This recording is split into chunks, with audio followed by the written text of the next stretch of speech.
उत्तराखंड के पूर्व मंत्री और कांग्रेस के नेता हरक सिंह रावत और कैबिनेट मंत्री प्रेमचंद अग्रवाल के बीच फोन पर दरअसल बातचीत का वीडियो सोशल मीडिया पर जमकर वायरल हो रहा है, जिसके बाद उत्तराखंड की सियासत गर्मा गई है। फोन पर बातचीत का वीडियो सोशल मीडिया पर वायरल करने के मुद्दे को लेकर शहरी विकास मंत्री प्रेमचंद अग्रवाल ने पूर्व मंत्री हरक सिंह रावत पर सवाल उठाए हैं। विधानसभा देहरादून में पत्रकारों से वार्ता के दौरान दरअसल प्रेमचंद अग्रवाल ने कहा कि हरक ने मेरे साथ हुई बातचीत का वीडियो बनाकर मेरे साथ विश्वासघात किया है।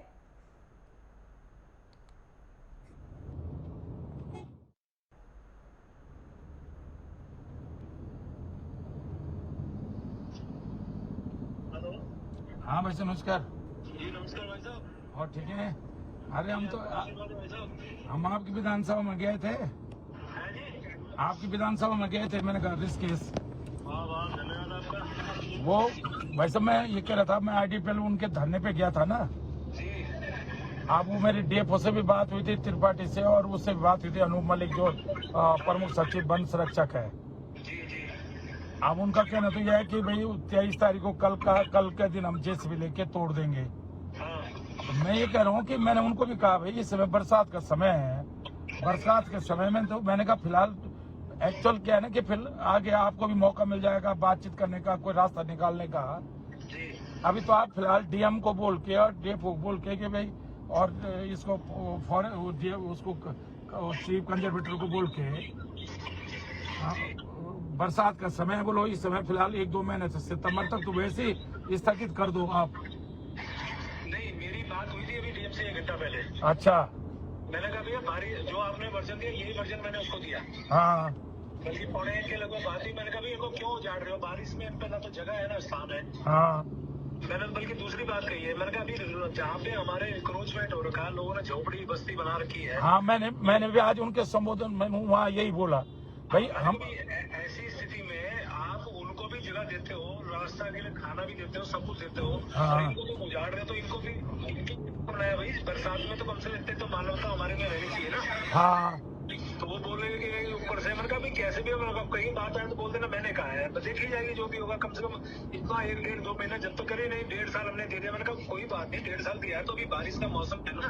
हाँ एक्चुअल मैं अग्रवाल जी मैं एक उदाहरण दूं आपको। कालागढ़ के लिए तो सुप्रीम कोर्ट से खाली करने के आदेश हुए थे कालागढ़ को। हाँ जी हाँ जी मैं कैबिनेट में ले गया, मैंने मंत्रिमंडल की एक उप समिति अपनी अध्यक्षता में बनाई जी और मैंने फिर उसकी मीटिंगें नहीं कराई, हाँ जी हाँ जी और फिर मैंने एक उसमें टेक्निकल कमेटी बना दी। जी।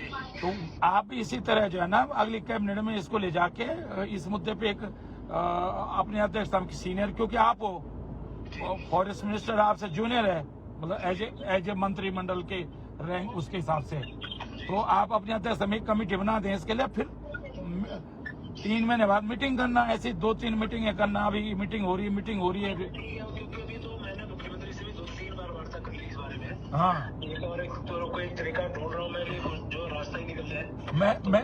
मैं आप फिलहाल तो आप जो है ना बरसात का बहाना बना के टालवा दो। नहीं ये तो मैंने कहा है, ये तो मैंने अभी 12:30-1 बजे करीबन मैंने DM को सीधा फोन करके बोला। मैंने कहा अभी इसको मानवता के आधार पर हमें इनको उजाड़ना नहीं चाहिए। पानी बरसात और ये सारी इनके कोई शेल्टर नहीं है, कोई मकान नहीं है।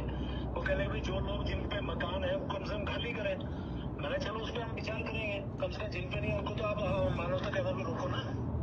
नहीं अब एक्चुअल क्या ये, अरे बोलो 3 महीने तो वैसे ही रोक लो, फिर उसके बाद देखेंगे। बोलो सरकार डिसीजन लेगी ना। बोलो आप तो बोलो एज ए प्रशासनिक अधिकारी जो है बरसात का मौसम बना के मैंने कहा है, अब देखो कल क्या फिर समझेंगे बात को। नहीं, लेकिन इसमें रास्ता निकालना पड़ेगा शाम तक भाई साहब। मैं इसलिए कह रहा हूँ कि वो DFO से मेरी बात हुई थी, वो कह रहा है मैंने DM से परमिशन ले ली है, और वो तो वो कह रहा है सर मैं तो लाचार हूँ, मेरे हाथ में कुछ नहीं है। अगर DM मुझसे कह देंगे कि नहीं भाई अभी तो 3 महीने रोक दो बरसात की वजह से, तो फिर मैं रुक जाऊंगा। अब वही बात है, DM कह रही है ऊपर से गलवाओ। मैंने कहा ऊपर से मैं कह रहा हूँ इससे बड़ा चाहिए क्या चाहिए भाई। नहीं आप एक काम करो, बड़े बोल देना मैंने कहा है, नहीं मेरे ऊपर आ जाएगी बात। आप जो है ना एक लेटर थोड़ा इमोशनल होके लिखो, एक आप चीफ सेक्रेटरी को लिखो और प्रतिलिपि कर दो DM को। और आप अभी तो फिलहाल बरसात का बहाना बना के इमोशनल बनाओ कि भाई इस समय क्योंकि बरसात है, इस समय पूरा प्रदेश में त्राही त्राही हो कि चमोली की घटना का उल्लेख कर दो, इतना बड़ा हादसा चमोली में हो गया है और ऐसे समय में इनको खाली कराना ये जो है ये मानवीय दृष्टिकोण नहीं है। तो एक ये बना वो कर दो आप इस समय, तो एक लेटर लिख के भेज दो इनको, फिर इनकी हिम्मत नहीं, मैं आपको बता रहा हूँ। हाँ ठीक है अग्रवाल जी, प्रणाम। अजीब सा व्यवहार माननीय हरक सिंह रावत जी के द्वारा किया गया। हरक सिंह रावत जी हमारे उत्तराखंड के बहुत वरिष्ठ नेता हैं, अनेकों बार मंत्री रहे हैं, नेता प्रतिपक्ष रहे हैं। जब उनका एक फ़ोन मेरे पास आता है और जिस विश्वास के साथ मैंने उनकी बातों का जवाब दिया, और मुझे दुख के साथ कहना पड़ रहा है कि एक मंत्री के साथ उनकी वार्तालाप को उन्होंने रिकॉर्ड भी किया और उसकी वीडियो बनाई और जिसको अपलोड करके पूरे लोगों में प्रसारित किया।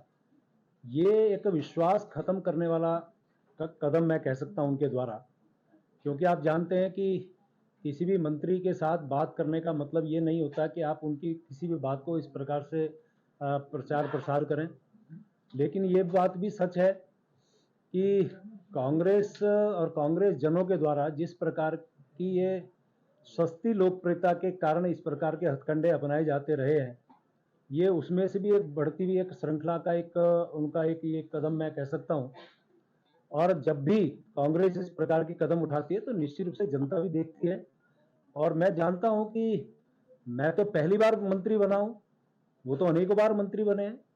तो अनेकों बार जो मंत्री बना हो और एक मंत्री के साथ इस प्रकार के वार्तालाप को और जनहित के बात को और उसको जिस प्रकार से उन्होंने सोशल मीडिया के द्वारा फिर मीडिया में ये आया, तो ये दुखद है। और एक बात मैं इसमें और कहना चाह रहा हूँ, उन्होंने कालागढ़ के कुछ विषय का भी जिक्र किया कि मैंने 3 महीने की कमेटी बनाई, फिर उसको मैंने लिंगर ऑन किया, मैंने उसको अतिक्रमण को नहीं हटने दिया। तो इसमें 2 बातें स्पष्ट होती हैं।